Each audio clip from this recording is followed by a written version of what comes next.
के सपने पूरे करने और घर को ठीक से चलाने में निकाल देता है। उसके जेब में पैसे हों ना हों, पर दिल में हौसला जरूर होता है। खुद के लिए 500 रुपए का जूता भी नहीं खरीदेगा, पर औलाद की खुशी के लिए 5000 का जूता भी उसके पैरों में पहना देगा। माँ 9 महीने बच्चों को कोख में रखकर सींचती है, पिता तमाम उम्र उसकी परवरिश खुशी खुशी करता है। आज देश भर के नौजवानों को मैं एक बात बता देना चाहता हूँ कि जिनके औलाद नहीं होती ना, वो न जाने कितने व्रत, कितने यत्न, क्या क्या जतन करते हैं। न जाने कौन कौन सी चौखट पर अपना माथा रगड़ते हैं, दर दर की ठोकरें खाते हैं। और जिस पल उनकी गोद में कोई नन्हा फरिश्ता आता है ना, वो माँ बाप उसी पल से उसकी सारी जिंदगी की चिंताओं को अपने सर ले लेते हैं। शादी ब्याह, पढ़ाई लिखाई, सबकी फिक्र उसी पल से होने लगती है। माँ बाप थोड़ा थोड़ा पैसा बचा के बेटियों के लिए एक एक गहना बनाना शुरू करते हैं ताकि उसकी शादी में काम आ सके। एक बाप अपने जीवन भर के प्रोविडेंट फंड का तमाम पैसा एक झटके में हंसते हंसते अपने बच्चों को दे देता है। माँ बाप बच्चों के लिए किसी भी हद तक जाने को तैयार रहते हैं। मैं खुद 2 प्यारी सी बच्चियों का पिता हूँ और यकीन मानिए, अगर कोई मुझे गारंटी दे कि किसी पहाड़ पर चढ़ने से मेरी बेटियों का फ्यूचर सेफ होगा, तो मैं बिना देर किए नंगे पांव उस पहाड़ पर चढ़ना शुरू कर दूंगा। और मेरी ही तरह दुनिया के हर माँ बाप अपने बच्चों के लिए ऐसा ही करेंगे। माँ बाप चाहे कितने ही सक्सेसफुल हों, दुनिया में किसी भी लेवल पर हों, पर जब बात अपने बच्चों की आती है तो आप सिर्फ एक साधारण माता पिता होकर रह जाते हैं। शाहरुख खान कितने ही बड़े बादशाह हैं, दुनिया उनकी सिर्फ एक झलक पाने को बेताब है। उनकी फिल्मों का बॉक्स ऑफिस कलेक्शन करोड़ों रुपए का है। वो जिस रोड से गुजर जाएं सड़कें जाम हो जाती हैं। उनकी सिर्फ एक झलक पाने को उनके घर मन्नत के आगे लोगों का सैलाब लगा रहता है। ऐसा स्टारडम किसी किसी विरले को नसीब होता है। पर जब नारकोटिक्स डिपार्टमेंट उनके बेटे को अरेस्ट करता है तो वही सुपरस्टार शाहरुख खान तमाम रिसोर्सेज होते हुए भी समीर वानखेड़े के सामने हाथ जोड़े नजर आते हैं।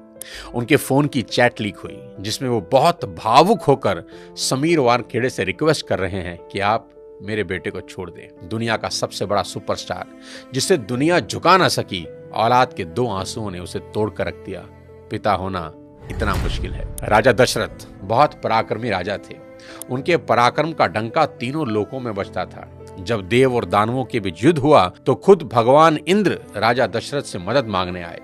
दानवों की सेना जिस राजा दशरथ के नाम से कांपती थी, उन्हीं राजा दशरथ ने अपने पुत्र राम के बिछड़ते ही अपने प्राण त्याग दिए।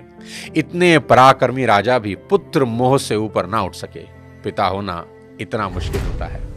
महाराजा दशरथ हो या शाहरुख खान और ना जाने कितने ही लोग, पूरी दुनिया के सामने कुछ और होते हैं, पर बात जब अपनी औलाद की आती है तो सबकी पर्सनैलिटी के अलग एंगल देखने को मिलते हैं। माँ बाप होना इतना मुश्किल है। सिर्फ पिता ही नहीं, माँ का कर्ज तो मरकर भी नहीं उतारा जा सकता।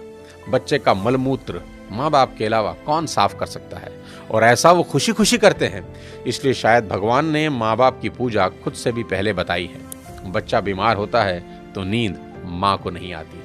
माँ बड़ी अद्भुत है। वो बच्चे के रोने के अंदाज से समझ आती है कि भूखा है या पेट में दर्द हो रहा है, क्योंकि बोल के तो बच्चा समझा नहीं सकता।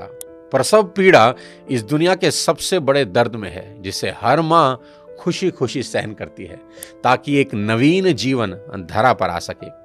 कहते हैं कि 20 हड्डियों के एक साथ टूटने के बराबर जितना दर्द होता है ना, उतना ही दर्द एक माँ को होता है एक बच्चे को जन्म देते हुए।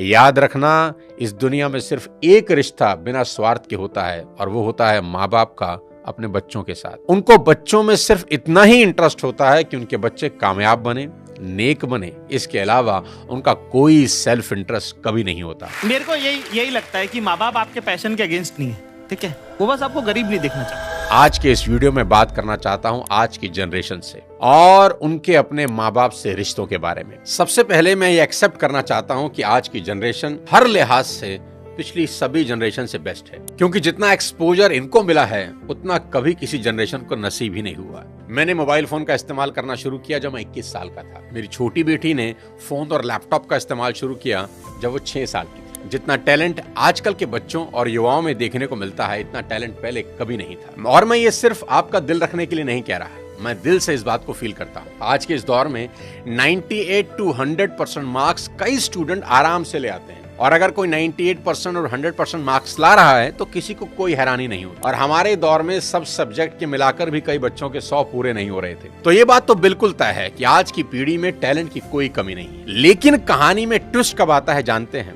जब बच्चे 14 से 20 साल की उम्र में होते हैं। अब इनके हार्मोन्स जंप करने लगते हैं और इसका सबसे गंभीर असर ये होता है कि ये हार्मोन्स बच्चों को पेरेंट्स से दूर कर देते हैं, क्योंकि इस उम्र में बच्चों को चाहिए आजादी और माँ बाप वो आजादी देते नहीं, क्योंकि वो जानते हैं इस तरह की आजादी के लिए ये उम्र सही नहीं है। तो पेरेंट्स रोकते हैं, समझाते हैं, उनको पता है ये उम्र फिसलने वाली है, यही वो उम्र है जिसमें फ्यूचर बन भी सकता है और बर्बाद भी हो सकता है। अब यहां बच्चों को लगता है कि यही दो लोग मेरे दुश्मन हैं। यहां बच्चे अब माँ बाप से झूठ बोलना शुरू कर देते हैं, चीजें छुपाना शुरू कर देते हैं। बच्चों को अब दोस्तों के साथ रहने में ज्यादा मजा आने लगता है, अपने ही माँ बाप अब दुश्मन दिखाई पड़ने लगते हैं। अगर किसी बात पर माँ बाप डांट दें तो आजकल के बच्चों का एक फेवरेट डायलॉग है, आवर पेरेंट्स आर आउटडेटेड, पापा आप सठिया गए हो। और अगर बच्चे ऐसा कर रहे हैं तो मुझे इसमें कोई हैरानी की बात नजर नहीं आती, ये नेचुरल है, सभी करते हैं।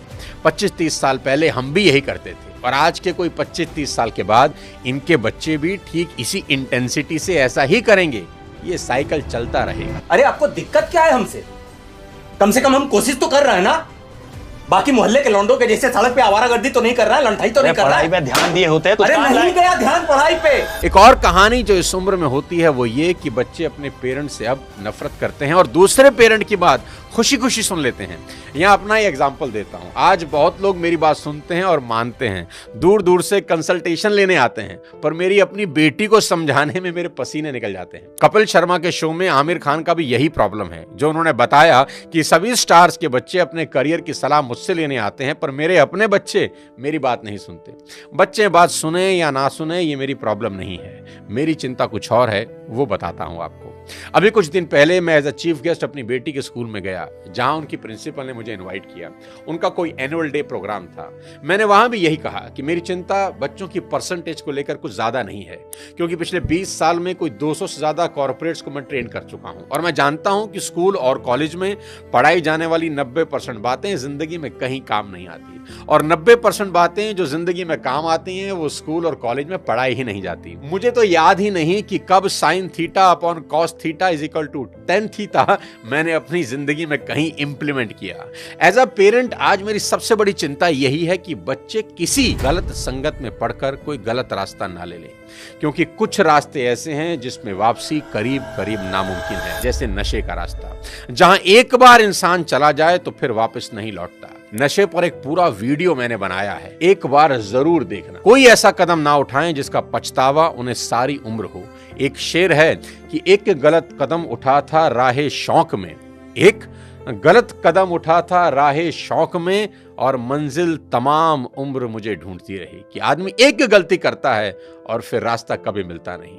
और मेरी तो सभी स्कूल टीचर से बस इतनी ही उम्मीद है और गुजारिश है कि वो बच्चों को एक अच्छा इंसान बना दें, क्योंकि टीचर आज जो पढ़ाने वाले हैं उससे ज्यादा ज्ञान तो गूगल पर एक क्लिक में अवेलेबल है। आज टीचर की रिस्पॉन्सिबिलिटी पहले से कहीं ज्यादा है।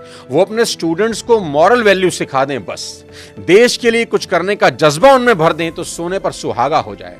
और अगर माँ बाप के प्रति ग्रेटिट्यूड की भावना उनके अंदर आ जाए तो वो कुछ ना कुछ जिंदगी में कर ही लेंगे। टीचर इंश्योर करें कि बच्चे कुछ भी छुपाएं नहीं और अपनी सभी छोटी बड़ी बातें अपने टीचर से या पेरेंट्स से डिस्कस जरूर करें।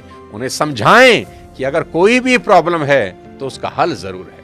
आज की बेहद होनहार जनरेशन से इतनी ही रिक्वेस्ट करना चाहता हूं कि पिता की इज्जत राम की तरह करना, कि पिता के वचन पूरे करने को जीवन के 14 बरस कठोर वनवास में गुजार दिए उस व्यक्ति ने, और वो भी खुशी खुशी। आपके माँ बाप को आपसे कुछ नहीं चाहिए, वो तो अपने जाने के बाद अपनी सारी प्रॉपर्टी संपत्ति आपको ही देकर जाने वाले हैं। देश के हर युवा से कहना चाहता हूं कि आज से 3 चीजें रोज करना शुरू कर दें, अगर अब भी नहीं कर रहे। सबसे पहले रोज कम से कम 30 मिनट अपने पेरेंट्स के साथ जरूर गुजारें। इधर उधर की कैसी भी बातें करें, खुद हंसें, उन्हें हंसाएं, कोई जोक सुनाएं, उनसे उनकी कोई पुरानी यादें ताजा करवाएं, उनके स्कूल कॉलेज की बातें करें, कुछ किस्से पूछें उनसे, कैसी भी बात करें पर बात करें। देखना वो अपने स्कूल कॉलेज के किस्से बताएंगे ना, जब उनकी आंखों में चमक आनी शुरू हो जाएगी, क्योंकि दोस्त जैसे जैसे आप बड़े हो रहे हैं ना, आपके माँ बाप बूढ़े हो रहे हैं और ये समय फिर नहीं आएगा। उनके जाने के बाद बड़ा अफसोस होता है कि काश ये कर लेता, वो कर लेता। उनका कर्ज सारी जिंदगी नहीं उतार सकते, पर अपना समय उनको देकर उस कर्ज का इंटरेस्ट जरूर भर सकते हैं। मुनव्वर राणा का एक शेर है कि लौट कर जैसे भी हो ऐ जाने पिदर आ जाना, लौट कर जैसे भी हो ऐ जाने पिदर आ जाना, ऐसी वैसी जो खबर सुनना तो घर आ जाना, और वक्त रुखसत हमें इज्जत से सलामी देने, जब डुबोने लगे दरिया तो नजर आ जाना। आस पास ही रहना अपने माँ बाप। दूसरी बात, भूल कर भी उनसे ऊंची आवाज में कभी बात ना करना। उनको कभी ये एहसास ना हो जाए कि अब हम बूढ़े हो रहे हैं, कमजोर हो गए, इसलिए हमसे ऐसे बात की जा रही है। याद रखना, आपकी वजह से उनकी आंख से निकला एक आंसू आपकी तमाम जिंदगी बर्बाद कर सकता है। माँ बाप तो फिर भी माफ कर देंगे, पर वो माफ नहीं करेंगे। तीसरी सबसे इंपॉर्टेंट चीज, बिना माँ बाप के पैर छुए घर से मत निकलना। अपने दिन की शुरुआत उनका आशीर्वाद लेकर ही करना। मैं आपको ये अपने पर्सनल एक्सपीरियंस से बता रहा हूं कि ये एक ऐसा सुरक्षा कवच है जो आपको बड़ी से बड़ी मुसीबत से बचा देगा। दिल से दिए उनके आशीर्वाद को भगवान भी नहीं टाल सकते। बस ये 3 चीजों पर अमल करना शुरू कर देना मेरा दोस्त। मेरा दावा है देवता भी आपको आगे बढ़ने से नहीं रोक पाएंगे। मैं चाहता हूं कि आप इस वीडियो को पूरे देश के नौजवानों को भेज दें, हर माँ बाप को भेज दें। हर माँ बाप अपने बच्चों के साथ बैठकर ये वीडियो जरूर देखें। बच्चे अपने माँ बाप के साथ बैठकर इस वीडियो को देखें।